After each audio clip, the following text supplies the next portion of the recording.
Morning, people. What's happening? Real E-Leezy, man. Live and direct from the Bay. You know how we do it, man. You feel me? Yeah, I'm talking about.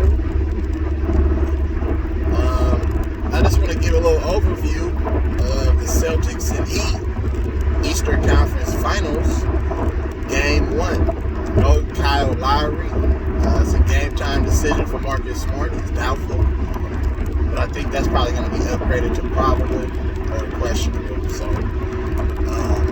I guess he's dealing with a multitude of injuries stemming from the last series. It was real physical on both teams. So, we have that. It's crazy how certain teams match the other team's injury report. Like, if it's no Kyle Lowry, right? So to make it fair, somebody from Boston is going to sit out. You know what I'm saying? And that's just going to sway Vegas and the odd makers and the line. You know what I'm saying? As far as for the bettors. You feel what I'm saying? But I think the result is still going to, you know what I'm saying, be what it's supposed to be. Like, you feel what I'm saying? These injuries is crazy because motherfuckers sit out one game like they have a season-ending injury, but then they'll come back and play at full strength the very next game. So I'm just trying to figure out how they're trying to manipulate everybody into thinking that these injuries are more severe than they really are. You feel what I'm saying? So, I think I have to give the edge to Boston tonight. You know what I'm saying? I have to give the edge to Boston because the way that they've been playing since, like the second quarter of the season and on. They've been the most consistent team, you know what I'm saying, from that second quarter of the quadrant of the season, if you want to say. They've been the most consistent, and they've been the best team defensively, you know what I'm saying, throughout the season. And they play the right way. They have a great coach, Ime Udoka, who's been, you know what I'm saying, to the promised land as a player. He knows what it takes to win. You know what I'm saying? He's been an assistant for years in the league after his time playing in the NBA. So I think that Boston is, you know, the better team all around. You know what I'm saying? They have Jason Tatum, but if you put somebody on Jason Tatum, it's going to be harder to really stop Boston because this can be a series. This can be a series where Jaylen Brown can lead the Celtics to the promised land. They can lead the Celtics to the championship. Jaylen Brown is capable, you know what I'm saying, of being the Robin to somebody's Batman. And sometimes he can even be, you know what I'm saying, the Batman on any given night. Like, we've seen Jason Tatum just explode and go off for like 17 to 20 points in one quarter and have an amazing stretch, you know what I'm saying, in that particular time period in which he started to get hot. So I know they have Jimmy Buckets, PJ Tucker. The Heat, this will be a competitive series because the Heat poses a little bit of different matchup for, even though I think Boston will win the series in either 6 or 7 games, in my opinion, I think that the Heat pose a tough matchup based off of what they do defensively and the personnel that they have. PJ Tucker is not a slouch. I thought that Milwaukee missed PJ Tucker. PJ Tucker is a great defender. He's a good rebounder. You know what I'm saying? And he has a high IQ. You get what I'm saying? And he can knock down that corner, spot a three-point shot. So that means that Boston is going to have to contain the weak side action. They're going to have to contain what's going on that weak side because, you know, the Heat like to run a lot of down screens and a lot of off-ball action to free up their shooters. You get what I'm saying? So it's all going to depend on the ball movement and protecting the ball for Miami because we see Miami get sloppy with turnovers in the Philadelphia series. And we know that turnovers can kill you, period. That's a self-inflicted wound, especially live ball turnovers, because if you can get Boston out in transition, they have spot-up shooters, and they have bigs like Al Horford and Robert Williams who can run that floor. Robert Williams' status is in the air. I think he's out, you know what I'm saying, for game 1. But they still have Tice. They have Grant Williams. You know what I'm saying? Jaylen Brown, Jason Tatum, Marcus Smart, Peyton Pritchard. They have spot-up three-point shooters. You feel what I'm saying? And then don't forget about Derek White, you know what I'm saying, who was also a winner on that Olympic team, you know, some years ago, and was in that San Antonio system. So that's another veteran that you're adding with experience, who knows how to play the right way, who really doesn't try to do too much, but, you know, just plays to his strengths. You get what I'm saying? So, Miami is going to really have to protect the ball. You feel what I'm saying? Jimmy Butler, this is really, I think Jimmy Butler is going to get hits. I'm not worried about Jimmy Butler so much, but Jimmy Butler is a smaller version of Giannis Antetokounmpo. And the reason why I say that he's a smaller version of Giannis Antetokounmpo, Jimmy Butler has a mid-range shot, right? But he doesn't have the mobility and the athleticism that Giannis has. You get what I'm saying? Jimmy Butler's he's not going to dominate and overpower you like a Giannis. But what he can do is use his size to his advantage to create space to free up his like his little floaters, you know what I'm saying, his turnaround jump shots, his little step backs.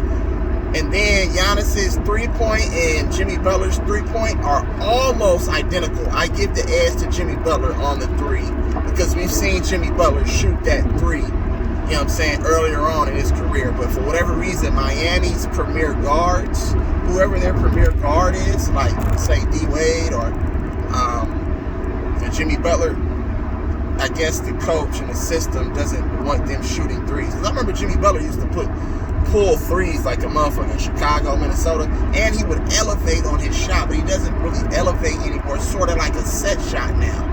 You know what I'm saying? So I don't know if Boston schematically, I don't know if they're going to try to bait Jimmy Butler into shooting that three, kind of sort of how they did Giannis. I think they'll have an easier time guarding Jimmy Buckets because he's not as dominant and he's not as mobile and quick off the dribble as a Giannis. See, Giannis can take 2 steps from the three and be to the rim, put his shoulder in your chest, dunk all over you because he's long. 7'4", 7'5" wingspan. He's like 6'11". You know what I'm saying? That's hard to stop. You know what I'm saying? And that's why Giannis had a great series last series. Even though he didn't shoot a high percentage like he normally is, but he put up monster numbers because you can't stop a player like Giannis. You get what I'm saying? You can only hope to contain him. You can try to make it as difficult as possible for Giannis. But I think they'll have an easier time guarding Jimmy Buckets, but Jimmy Buckets is a mid-range assassin. So Jimmy Butler is real good at using his body and playing in space. You get what I'm saying? And creating for his teammates. So I think that Jimmy Butler will be able to get his numbers, but I think they'll make it tough on Jimmy Butler. You know what I'm saying? I don't think that I don't think that Philadelphia or Atlanta made it as tough as Boston will for Jimmy Butler, but I still love Jimmy Butler all-around game. I still love him as a player. I think he'll still find a way, you know what I'm saying, to be effective and get his numbers, but they'll make it tough. Now, the question is, who's going to be that second and third, you know what I'm saying, scoring option? I know we have Tyler Hero. See, Tyler Hero got off last series. I mean, he didn't get off last series, excuse me. He kind of struggled last series. So now, you're coming into a series to where the coaches and the game plan is to cut motherfuckers' water off. You know what I'm saying? Like they did with Drew Holiday. You feel what I'm saying? But we know that Tyler Hero is a much better jump shooter than a Drew Holiday. You know what I'm saying? So, but I don't think Tyler Hero likes the physicality. So is Boston going to impose their will, you know what I'm saying, from a physical standpoint on Miami? If Boston can impose their will on the Tyler Heroes and the Victor Oladipos and the Gabe Vincents and Max Struses, then I think they have a great shot at winning this series. They have a great shot at winning this series because Tyler Hero, we know that he's frail. He's not a Drew Holiday. You get what I'm saying? He can't take that physicality.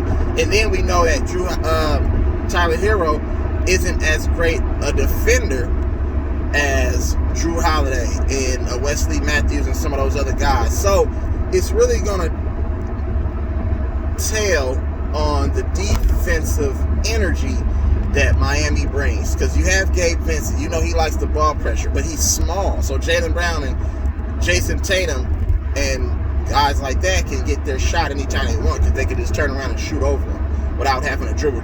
They can post them up. Max Strus has a lot of size. But again, Max Strus haven't went up against players like Jason Tatum, you know what I'm saying, and Jaylen Brown in this type of atmosphere, this type of playoff situation. You know what I'm saying? Regular season is different than the playoffs. Everybody steps their game up. You get what I'm saying? And then you got Victor Oladipo, who's coming around and playing into a zone.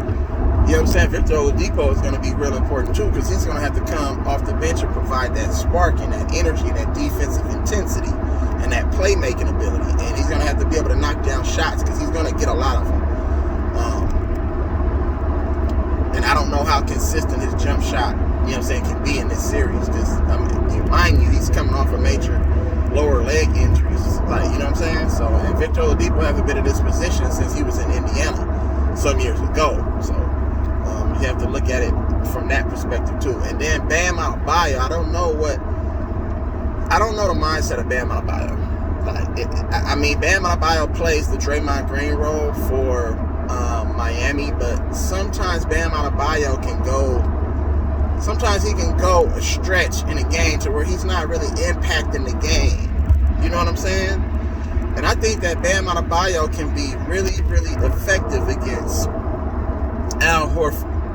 Because you know why? Al Horford isn't going to guard Bam Adebayo up close. If he guards Bam Adebayo up close, Bam Adebayo is quick enough to go around Al Horford and get to the rim. See, I think they're going to try to make Bam Adebayo shoot that 15 to 17 foot jump shot. Like, you know what I'm saying? Because Al Horford is big enough, strong enough, and smart enough, you know what I'm saying, to sort of keep Bam Adebayo from getting into the paint. Whether he's going to try to implement that strategy, I'm not sure, because you never know what you're going to get in an NBA playoff game. You never know, you know what I'm saying, if motherfuckers is going to, you know, play hard and play smart and play the right way. You know what I'm saying? So we just don't know. But in my opinion, if I was coaching, I'm going to try to bait Bam Adebayo into taking that jump shot. You get what I'm saying? Because we know Bam Adebayo can hit the jump shot, but is that a go-to shot for him, or does he take it because they just give it to him? See, if you're going to give somebody something, they're capable of making it, but sometimes you fuck with their confidence when you just give them a wide-open jump shot. They be like, damn, why am I wide open? So that shot, you start thinking more. That shot becomes a little bit more, difficult, you know what I'm saying, to knock down because of your concentration level. You feel what I'm saying? So we're going to see how they're going to defend Bam Adebayo.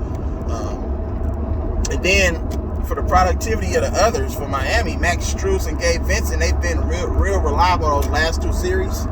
But this is a different beast. This is a different animal. It's a different ball game. You know what I'm saying? It's a different series, different pressure, because you're playing to go to an NBA championship. You get what I'm saying? So this is going to be critical. This is going to be huge. This first game is very critical, just to see the kind of start that the others can get off to. Because you know the others always play well. The role players always have a tendency to play well at home, but the game never travels on the road. You feel what I'm saying? So it's going to be critical for the role players to build that confidence early in the game. Build that confidence early to get your guys going, so they can be like, okay, boom, I feel good. I think we can compete. See how, you know what I'm saying, Boston is playing them. See what they're giving up, what they're taking away. And then, you know, Eric Spoelstra and Coach Spo and his staff, they can make adjustments on the fly or as needed. You feel what I'm saying? So it's going to be a good series, I think. But there are a lot of keys, you know what I'm saying, to the game on both sides. I think that it's going to be important for Boston to get back in transition as well as Miami, because these teams are two good teams, I feel, in an open court, and they can spread you out, and they have a ton of shooters. You get what I'm saying? And then ball security. It's the playoffs, man. You have to value each possession. If you want to become a true championship team, it's very, very essential for you to value the ball and value how important executing is on offense. At least getting a shot up. A bad shot is better than a turnover, in my opinion, because we've seen people take bad shots and bad shots go in. You feel what I'm saying? So that's going to be very, very critical, is ball possession on both teams. But I think that Miami, they have a little bit smaller margin for error than Boston, in my opinion. You know what I'm saying? Because I don't think that they have the type of athletes and help that Boston, and the talent that Boston has. You get what I'm saying? You can play the right way all you want to, but at the end of the day, it comes down to shot makers, playmakers, you feel me, and the ability, you know what I'm saying, to get stops on the other end. And I just think that Boston has a little bit more than Miami, in my opinion. You know what I'm saying? So, but I love Jimmy Buckets, bro. You know what I'm saying? I fuck with Bam, so, and also Victor. You know what I'm saying? I fuck with Victor. So, we're going to see, you know what I'm saying, how this plays out. But that's my overview, you know what I'm saying, for the Boston Celtics, Miami Heat. First round, game 1 tonight. So make sure y'all tune in. You feel me? Let me know what y'all think. You know what I'm saying? Drop some comments. Make sure that you like, you know what I'm saying? You share, you subscribe. You feel me? Let's get it, man. Real E-Leezy, man. From you already know the busy, man. That's what we do.